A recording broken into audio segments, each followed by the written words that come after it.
This is Trabr. We're creating the technology and the ecosystem for everything building. We're creating a market network which boasts a marketplace and a mobile-first, cloud-based suite of project control tools for builders, consumers, trades, suppliers, for everybody. All on a smartphone, all remote, all mobile, all for building. This is Trabr, and this is a building conversation. So g'day, we're here today with Dave Henson from Renxtend. G'day Dave, how are you? Yeah, good Tony, yourself? Yeah, fantastic. Thanks for making the time, I really appreciate it.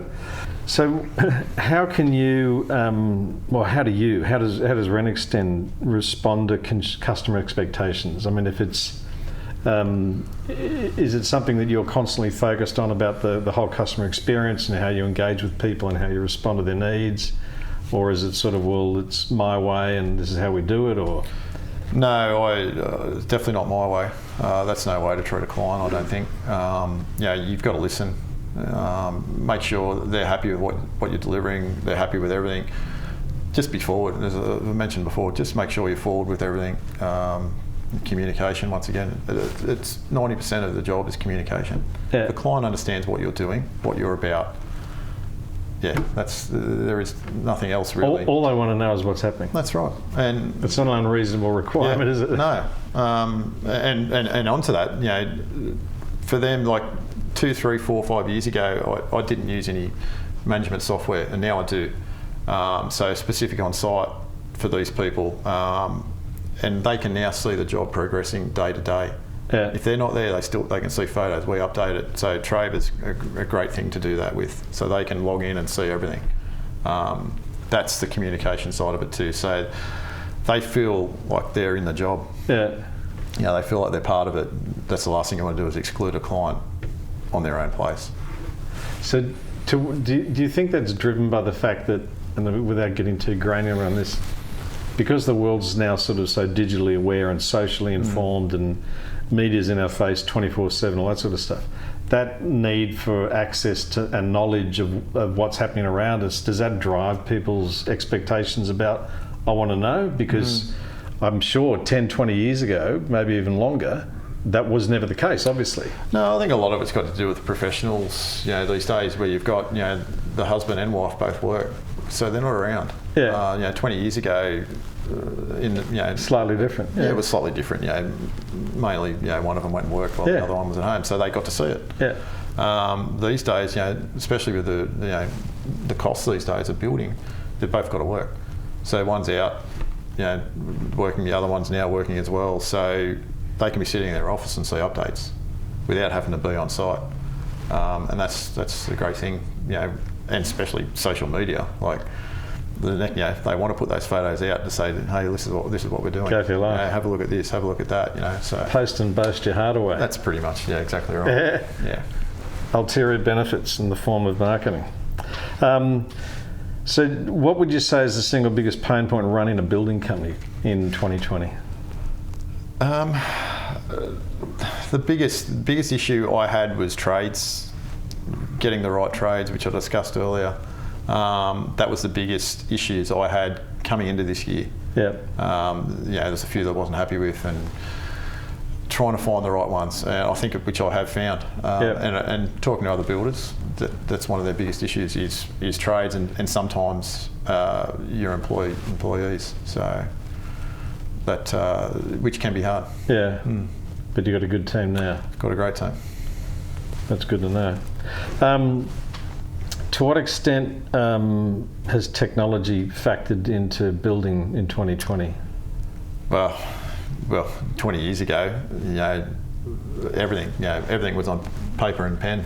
Yeah. Mobile phones were only just coming in. I couldn't imagine working without a mobile phone. It'd be near impossible. I don't know how people would, Yeah, don't know, like emails, everything. I can get everything on site. Said social media, it's the digital age has changed building totally.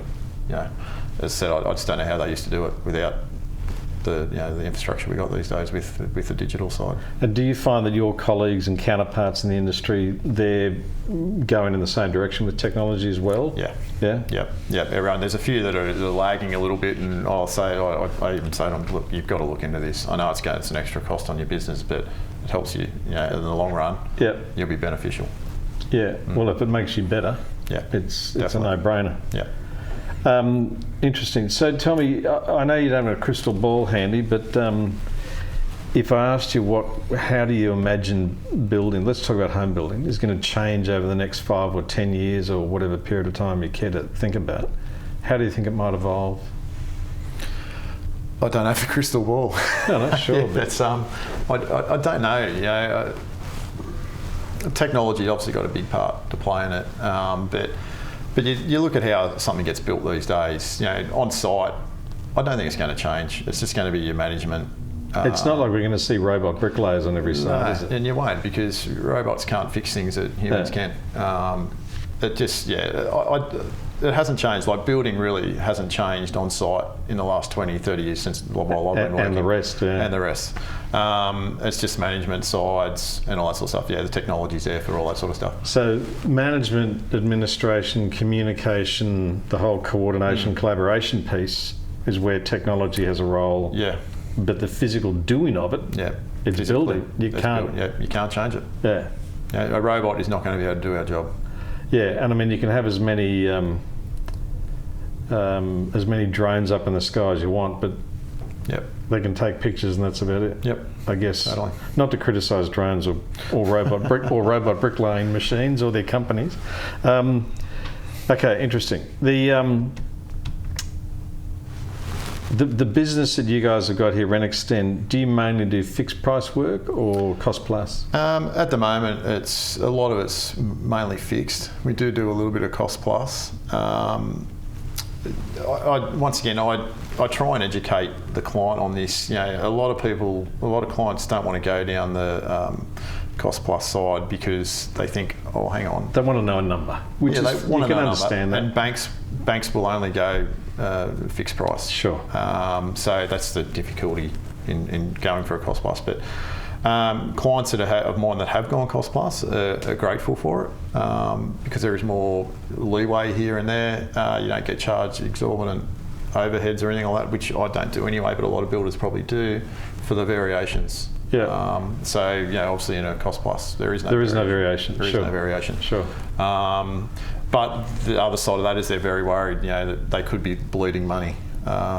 Where you just got to educate, and I've got all these programs installed here that you don't bleed the money at the end of the day. They're up to date every week on costs and all that sort of stuff. So I try and educate that to them. This is the way to go. One, you're not getting ripped off, and two, I'm not getting ripped off either. Well, it's important. I mean, it gets back to what I was saying about partnership. If you're not making money, that's not a partnership. It's got to be a two-way street. If I'm not making money, there's no point doing this job. There's no point doing the job. Yeah. And so fixed price, I'm always going to be the price is always going to be more than what it probably will to cover me just in case. Yeah. And that's where I'm looking at cost plus and fixed pricing. Yeah. Well, I mean, any builder worth his salt has to mitigate his risk. Yeah. And if they do that properly, they're doing the right thing by their client. Yep. At the end of the day. Yep. I would imagine. Yeah. So tell me, just on this issue though, does the fixed price more apply to new builds than it does to renos? Yeah. Or renos more cost plus because you don't know what's behind the wall and that sort of thing? For want of an analogy. Fixed price on new homes, I have not done one at cost plus yet. Reason being, most of the time you're doing a new build, it's as I said, it's over $600-700 grand. A lot of people don't have that money sitting in their account. I know I don't. So they've got to go with the bank, and the bank just won't allow it. Indeed. Where with the renovation side, a smaller renovation, people might have that money, so they will go a cost plus side. Yep. So depending on the client and the value of the contract and the circumstances, I get that. Listen, that was really interesting. I really appreciate your time. Thanks for answering the questions. It's been really, really valuable. Dave Henson from Renxtend, thanks again. No worries. Thanks, Tony. Cheers.